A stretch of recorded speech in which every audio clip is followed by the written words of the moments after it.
नमस्कार दोस्तों, मेरा नाम है आशुतोष और आप देख रहे हैं डायनामिक इम्पल्शन। आज की इस वीडियो में हम बात करेंगे the most important topic for all competitive exam, चाहे यूपीएससी हो, स्टेट पीसीएस हो, राज्य की कोई भी एग्ज़ाम हो, हर एक चीज़ में आपको ये सबसे ज़्यादा इम्पॉर्टेंट मिलेंगे। राष्ट्रपति जो टॉपिक है, आप सभी लोग जानते हैं इनके बारे में। और हाँ, हाल ही में द्रौपदी मुर्मू जी भारत की नई राष्ट्रपति नियुक्त हुई हैं।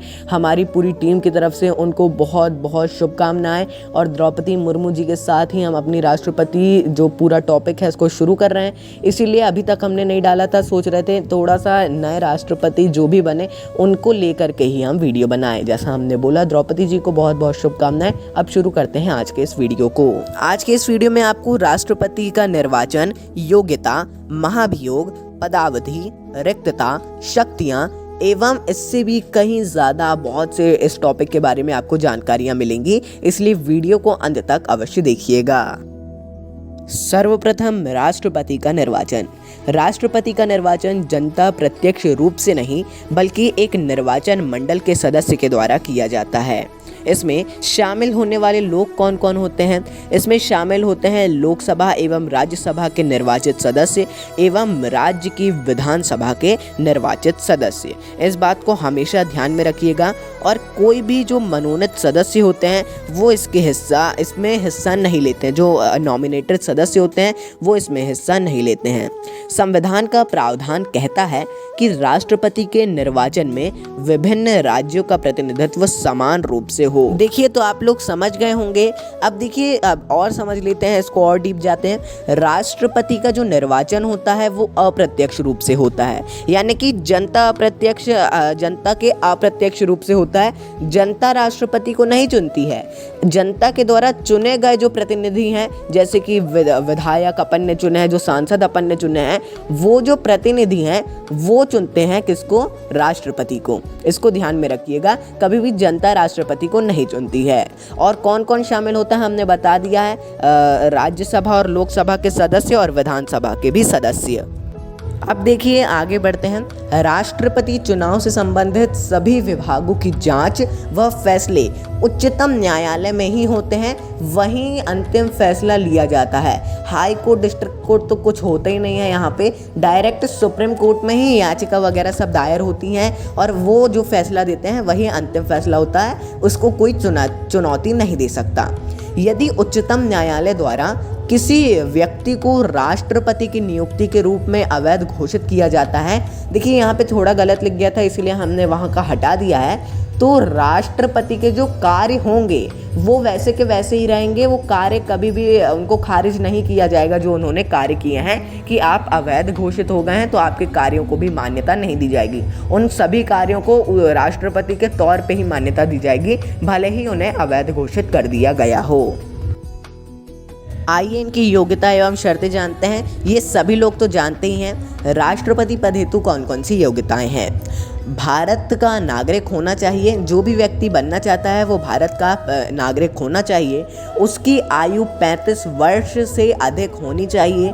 लोकसभा का सदस्य निर्वाचित होने के लिए वो योग्य होना चाहिए। देखिए, अब यहाँ पे कौन सी सारी योग्यताएं? 2 राष्ट्रपति के लिए और बाकी कौन सी जो लोकसभा का एक सदस्य बनने के लिए होती हैं, वो सारी योग्यताएं इसमें आ जाएंगी। सिंपल सी बात है, कोई भी ज़्यादा वैसी बात नहीं है। इसीलिए ये सब तो आपको आसानी से याद हो ही जाएंगी। वह केंद्र सरकार अथवा राज्य सरकार में किसी भी स्थानीय प्राधिकरण अथवा किसी सार्वजनिक प्राधिकरण में लाभ के पद पर ना हो। एक वर्तमान राष्ट्रपति अथवा उपराष्ट्रपति किसी राज्य का राज्यपाल और किसी पद पर मंत्री नहीं रह सकता। देखिए, पहले हो सकता है, जैसे कि जगदीश धनखड़ जी हैं, आप सभी लोग जानते हैं, अभी वो राज्यपाल थे लेकिन उन्होंने इस्तीफा दे दिया। आसान सी बात है, इस्तीफा दे देंगे, उसके बाद वो राष्ट्रपति उपराष्ट्रपति बन सकते हैं। मंत्री होंगे तो भी इस्तीफा दे देंगे तो भी बन सकते हैं। अब राष्ट्रपति पद हेतु शर्तें जानते हैं। देखिए, शर्तें भी सिंपल ही हैं। वह संसद अथवा राज्य विधायिका, यानी कि संसद यानी कि दोनों सदन, लोकसभा और राज्यसभा, और राज्य विधायिका यानी कि विधानसभा या विधान परिषद का सदस्य ना हो। यदि वह राष्ट्रपति निर्वाचित होता है तो उसे पद ग्रहण करने से पूर्व सदन से त्याग पत्र देना होगा। जैसा कि हमने बता ही दिया, मंत्री, राज्यपाल वगैरह को भी ऐसा ही करना होता है और किसी का सदस्य भी होता है तो भी उसे ऐसा ही करना पड़ता है। कोई अन्य लाभ का पद धारण नहीं करेगा, यानी कि कोई अन्य जैसे रेलवे में नौकरी कर ली या फिर ऐसे कोई सरकारी नौकरी शिक्षक की, ऐसा कुछ भी धारण नहीं करेगा। उसे बिना कोई किराया चुकाए राष्ट्रपति भवन आवंटित होगा। ये तो कोई शर्त नहीं हुई, जी हाँ मैं जानता हूँ, लेकिन फिर भी इसमें लिखा हुआ है, यहाँ थोड़ा सा डिस्टर्ब है, मैं माफ़ी चाहूँगा। उसे संसद द्वारा निर्धारित उपलब्धियों, भत्ते एवं विशेषाधिकार प्राप्त होंगे। संसद द्वारा जो निर्धारित इनकी उपलब्धियां, भत्ते हैं और विशेषाधिकार हैं, जैसे कि इनको बहुत से विशेषाधिकार हैं। एक तरीके से ये राजा होते हैं, जैसे आप सभी लोग जानते हैं, बहुत से अधिकार हैं, उनकी बात कभी करेंगे, वो इम्पोर्टेंट भी उतना नहीं है, बाकी आप सभी लोग जानते ही हैं। तो ये प्राप्त होंगे। जैसा मैंने बोला, ये वैसी कोई शर्तें तो नहीं है, ये इनके लिए एक वही है, खासियत है, लेकिन फिर भी जैसा हमने बोला इम्पॉर्टेंट है, इसीलिए इसके बारे में हम आपको जानकारी दे रहे हैं। आगे बढ़ते हैं। अपने कार्यकाल के दौरान उसे किसी भी आपराधिक कार्यवाही से उन्मुक्ति होती है, यहाँ तक कि व्यक्तिगत कृत्य से भी वह गिरफ्तार नहीं किया जा सकता, ना जेल भेजा जा सकता है। ये इनके एक सबसे ज़्यादा बड़ा विशेषाधिकार है। हालांकि 2 महीनों के नोटिस देने के बाद उसे कार्यकाल में उस पर उसके निजी कृतियों पर अभियोग चलाया जा सकता है, यानी कि उसको जेल में नहीं भेजा जा सकता, पुलिस उसको पकड़ नहीं सकती, जेल में नहीं डाल सकती। ये एक राष्ट्रपति के पास सबसे बड़ी पावर होती है, इसलिए सोच समझ के राष्ट्रपति को पार्टियां भी लाती हैं और सोच समझ के जो सांसद वगैरह होते हैं वो भी सोच समझ के ही सुनते हैं। वो मतलब उनके कोई निजी कृत्यों के कारण भी उनको कोई भी नहीं पकड़ सकता है। जैसा बताया कि 2 महीने के नोटिस के बाद हो सकता है कुछ, लेकिन उससे पहले कुछ भी नहीं हो सकता। आइए सबसे इम्पोर्टेंट टॉपिक पदावधि, महाभियोग एवं रिक्तता। इसमें भी महाभियोग सबसे इम्पोर्टेंट है, उसको समझिएगा। देखिए बाकी सब भी इम्पोर्टेंट ही हैं। राष्ट्रपति की पदावधि, राष्ट्रपति के पदावधि उसके पद धारण करने के तिथि से 5 वर्ष तक की होती है। हालांकि वह किसी भी समय अपना त्यागपत्र उपराष्ट्रपति को सौंप सकता है, ऐसा कुछ भी नहीं है। 5 वर्ष तक करना है उसको, मैक्सिमम, मिनिमम वो कभी भी त्यागपत्र दे सकता है। इसके अतिरिक्त उसके कार्यकाल पूरे होने के पूर्व उसे महाभियोग करके हटाया जा सकता है यदि वो स्वयं नहीं हट रहा। महाभियोग क्या होता है? जैसे अप्रत्यक्ष मतदान प्रधानमंत्री के लिए होता है उसको पद से हटाने के लिए, उसी प्रकार राष्ट्रपति के लिए महाभियोग। जब तक कोई दूसरा उत्तराधिकारी पद ग्रहण न कर ले तब तक राष्ट्रपति 5 वर्ष के उपरांत उस पद पर रहेगा।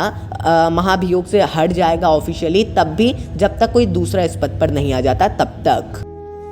अब देखिए जैसा हमने बताया राष्ट्रपति पर महाभियोग इम्पोर्टेंट टॉपिक।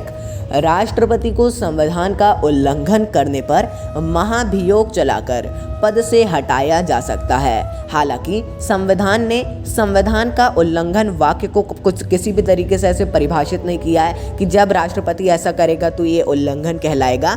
वो स्वयं से ही महाभियोग देखना पड़ेगा, ऐसा कुछ भी संविधान में नहीं लिखा है। महाभियोग के आरोप संसद के किसी भी सदन में प्रारंभ किए जा सकते हैं। इन आरोपों में सदन के 1/4 सदस्यों के हस्ताक्षर होना चाहिए और 14 दिन का नोटिस राष्ट्रपति को दिया जाएगा।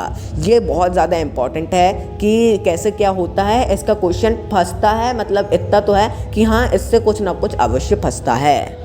देखिए महाभियोग का प्रस्ताव 2/3 बहुमत से पारित होने के पश्चात दूसरे सदन में भेजा जाता है। किसी भी सदन में, राज्यसभा में है तो लोकसभा में है तो राज्यसभा में, वहाँ इसकी जांच होती है और यदि आरोप सही पाए जाते हैं और महाभियोग प्रस्ताव को 2/3 बहुमत से पारित किया जाता है तो उसी दिनांक से राष्ट्रपति को पद से हटा दिया जाएगा। बहुत ही ज़्यादा इम्पॉर्टेंट है, जैसा मैं बार बार बोल रहा हूँ इम्पॉर्टेंट है, इससे आप समझ रहे होंगे कि ये कितना ज़्यादा इम्पॉर्टेंट है। ये पूरा टॉपिक ही इम्पॉर्टेंट है, मैंने शुरू में ही आपको बता दिया था। राष्ट्रपति पद की रिक्तता। राष्ट्रपति पद निम्न प्रकार से रिक्त हो सकता है: 5 वर्षीय कार्यकाल समाप्त होने पर या फिर राष्ट्रपति जी के त्याग पत्र सौंपने पर, महाभियोग के द्वारा उन्हें हटाए जाने पर, उनकी मृत्यु पर अथवा किसी अन्य प्रकार या निर्वाचन अवैध घोषित होने पर इन कारणों की वजह से रिक्तता हो सकती है। अब देखिए रिक्तता होती है तो क्या किया जाता है। देखिए यदि राष्ट्रपति पद किसी कारण से रक्त लिखा है, रिक्त कर लीजिएगा, रिक्त होता है तो 6 माह के भीतर राष्ट्रपति का चुनाव करवाना होगा। यदि कुछ कारणों से यह पद रिक्त होता है तो नए राष्ट्रपति निर्वाचित होने तक उपराष्ट्रपति कार्यवाहक राष्ट्रपति के रूप में उन्हें कार्य करना होगा, जो कि हमने आपको पहले ही बता दिया है। देखिए यदि उपराष्ट्रपति का पद रिक्त हो तो भारत का मुख्य न्यायाधीश अथवा उसका पद भी रिक्त हो तो उच्चतम न्यायालय का वरिष्ठ एवं न्यायाधीश कार्यवाहक राष्ट्रपति के रूप में भी कार्य कर सकता है। देखिए समझिए इसको, यदि उपराष्ट्रपति का भी पद रिक्त हो तो भारत का मुख्य न्यायाधीश, यदि मुख्य न्यायाधीश का भी पद रिक्त हो तो उच्चतम न्यायालय का कोई वरिष्ठ न्यायाधीश इस कार्यवाहक राष्ट्रपति के रूप में कार्य कर सकता है। हालांकि अभी ऐसा हुआ नहीं है और कभी ना ही हो तो वही ज़्यादा बेहतर रहेगा। अब देखिए राष्ट्रपति की शक्तियों के बारे में बात करते हैं। हमने इनकी शक्तियों को एक एक करके ऐसे नहीं समझाया है और ना ही समझाएंगे। इसको आप अवश्य कहीं और से देखिएगा या पढ़िएगा, क्योंकि ये यदि इस वीडियो में जोड़ देंगे तो आधे घंटे से लंबा वीडियो बनेगा, जो कि मैं चाहता नहीं हूँ। यदि आप लोग कहेंगे तो ज़रूर हम दूसरा वीडियो बनाएंगे। कार्यकारी शक्तियाँ, देखिए कौन कौन सी 7 मुख्य शक्तियाँ होती हैं। कार्यकारी शक्तियाँ, विधायी शक्तियाँ, वित्तीय शक्तियाँ, न्यायिक शक्तियाँ, कूटनीतिक शक्तियाँ, सैन्य शक्तियाँ और आपातकालीन शक्तियाँ। मैं कह सकता हूँ कि आप लोग कम से कम 5 शक्तियों के बारे में तो इनकी अवश्य ही पहले से जानते होंगे कैसी क्या रहती है। सैन्य शक्तियाँ, आपातकालीन शक्तियाँ और कार्यकारी शक्तियाँ, वित्तीय शक्तियाँ, न्यायिक शक्तियाँ, ये सभी आप लोग यदि कोई एग्ज़ाम की तैयारी कर रहे हैं तो इतना तो आपको पहले से ही पता होगा। और यदि ना भी पता हो तो जैसा हमने बोला कोई बात नहीं, आप इसके बारे में अवश्य पढ़िएगा। तो दोस्तों एक छोटे से वीडियो में मैं आपको इस पूरे टॉपिक के बारे में जितना समझा पाया मैंने पूरी कोशिश की है। यदि मेरे से कुछ कमी रह गई हो तो मैं उसके लिए माफ़ी चाहूँगा। बाकी आपको कुछ भी कन्फ्यूज़न हो, कुछ भी क्वेश्चन हो किसी भी प्रकार का, आप कमेंट में बेझिझक पूछ सकते हैं। मिलते हैं अगले वीडियो में। नमस्कार। Dynamic impulsion.